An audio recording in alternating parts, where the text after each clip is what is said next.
Good morning. I wanted to call to order the Select Board meeting for Wednesday, June 29th, 9 a.m. This is a one agenda item meeting. Roll call vote for call to order. Oh, and that you're being recorded. Sorry, no, it's okay. Roll call for the members of the Select Board. Mr. Allison? Here. Mr. Kerrigan here.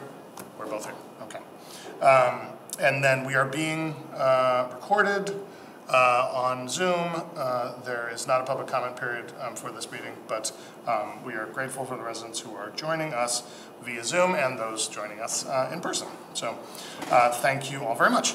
So there is one agenda item. The agenda item is consideration of appeal of disciplinary action and oral warning against Alexander Turner dated December 14th, 2021. So at this point, I would entertain a motion if Mr. Allison would like to make one. Motion to remove the verbal warning from Alex Turner's personnel file. Second. Is there any discussion on the motion? No. All in favor of the motion, Mr. Allison? Aye. Mr. Kerrigan? Aye. Motion passes 2-0, so the verbal warning will be removed from Ms. Turner's personnel file. That's the item on the agenda. The next item on the agenda is to adjourn. Motion to adjourn. I will add. Is there an opportunity to speak to this? Because I think we probably learn some opportunity. I know. Thank you. No, I mean, I thank the board. I thank the board very much for granting me the hearing, and further for removing the warning. So I believe the purpose of the hearing has been met, but if you want to take a minute to say something, but the request was to have a hearing and to hear your appeal. We reviewed the material, well, at least I do, and I know Mr. Allison, I don't want to speak for him, reviewed the material and felt it warranted the action we just took, and so it doesn't warrant, I think, much more conversation. No, and I know it's probably a moot point given my employment status at this time. However, I thought that it would be beneficial just to, when we reach adversity, to learn lessons that we can. So in that spirit, I wrote something that's probably a little too long. Is there something? The action you sought has already been done. As is typical, right? And I truly appreciate your indulgence in doing this. Thank you. So, I guess may I If you have a couple of minutes of something to say, sure. Okay. Well, do you withdraw your motion to adjourn for right now? It's your meeting. Okay. So we'll hear a couple of minutes, but not much more. Again, considering the action's already been addressed in favorable manner. So go ahead. Thank you. So I know. So all right. Let me try to summarize. First, I want to thank you for the opportunity to have this long overdue hearing. And given the events of late, I debated the merit of participating in this hearing, as this will not positively change my life. And worse, I think it risks negative publicity for me. But I have pledged. I've pledged to be transparency and to help the town, and I think that we can learn from the lessons of this, and hopefully make this a productive and a learning experience, as they said. Back in December, as you know, I was issued this warning by the then town administrator Orlando Pacheco at the request of Scott Muth for what we now know as Browniegate, leaving the brownies. I wrote to our HR and to Jason at the time, and it wasn't able, or a hearing was not scheduled. Now it is, so thank you. That's the remedy that I was seeking. Let's see. So I guess the reason is, why did I do this given my status? As you know, I gave my resignation 2 weeks ago. I was frustrated with the issues like this and many other issues that have been before us. I've spoken with the COA board and with you, Steve, and my board had unanimously requested that I stay to help work out policy issues. I would just suggest, but it would have to stay relevant to the item on the agenda. Yeah, no, I was just saying that, so why do I do it, given my status, and that was that. So given all this, I decided to continue with the hearing as I frequently pledge my commitment to transparency and fairness.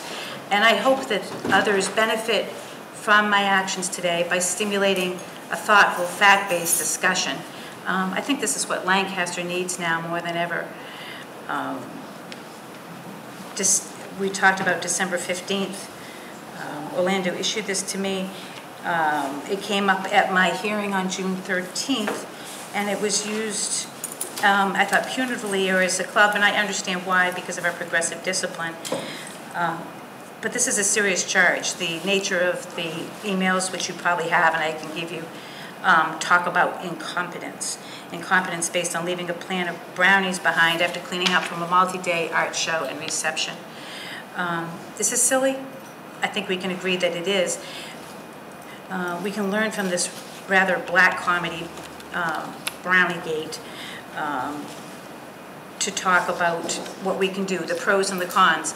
We had an amazing art show, which was strictly volunteer run and funded by grant money. It fulfilled the mission of highlighting the town hall, supporting local artists, bringing money to town, and further, our volunteers and our prison work crew cleaned a very dirty building. We left it better than we found it, and I thank you in the light of that for removing the discussion of the brownies that are left. What are the lessons that we should take away from this? For one, I don't think that people understand our management structure. It's difficult for the board, difficult for us. Our management structure is flat, and it needs to be improved. I know that the Government Study Committee will work on that. Right. Talk about well, it is. It is, because the reason that I think it's relevant is because the truth is, and I've been accused of many things in the last couple of months, last couple of weeks, the truth is that I am a building director, so most people would logically think that I would have control and be responsible over facilities. The truth is that I don't.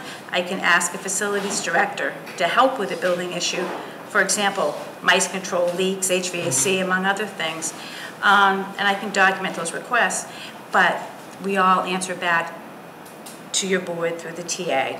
So it is my hope that in private practice when I worked, there's such a thing as a work order system or other ways of cataloging that and helping, if the structure continues to be flat, that we can improve on that communication. The second is that the people of Lancaster voted a law, a personnel bylaw, for a reason, to help manage staff, bad staff, all staff, and retain good staff. Progressive discipline is meant to be corrective and not a weapon. There are times when management needs to use or discipline as a corrective tool. People make mistakes, I regularly do. But this whole process and turnover is expensive.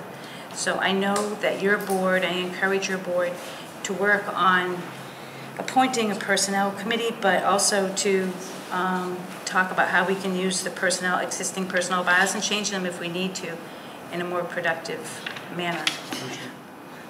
So I will conclude by just saying that I hope you realize and appreciate the tremendous work that the Center volunteers and staff do.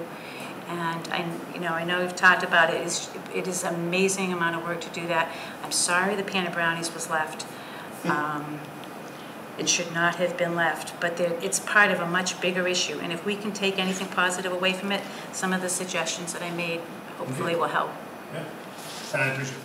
And I think what you saw from us is an understanding after reviewing the documents that we wanted to remove that verbal warning from your record, as we did just moments ago. So with that, Entertain motion to adjourn. second. I'll entertain it. You do it. Second, Mr. Allison. No. I'm sorry. Any discussion on the motion to adjourn? It's a hard habit to break. Mr. Allison. Let me just admit everybody. Sorry, I've been listening. Okay. Want me to do it again? No. To recap for those just tuning in, though. I don't have any discussion. No, I have no discussion either. All those in favor, Mr. Allison? Aye. Mr. Kerrigan, aye. This meeting is adjourned. Thank you.